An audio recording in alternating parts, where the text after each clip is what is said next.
Welcome to Let Me Fix This. Enjoy the video. You start by confirming compatibility. Check whether your system uses SATA or NVMe and the drive's form factor, because wrong types won't fit or boot. Make a full backup or disk image so you can restore if something goes wrong. Gather tools now: a Phillips screwdriver, anti-static strap, spare SATA cable or M2 screw, because once you open the case you want to move straight into the installation without interruptions.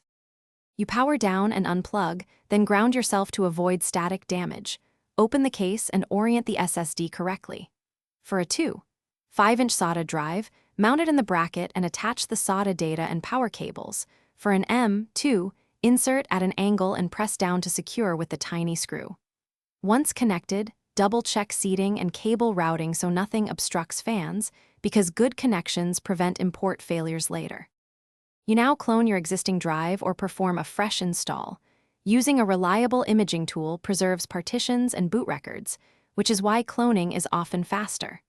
Once cloning completes, reassemble the chassis and boot into BIOS or UEFI to set the new SSD as the primary boot device and confirm capacity and smart status in the OS. If the drive isn't detected, reset connectors, test a different port.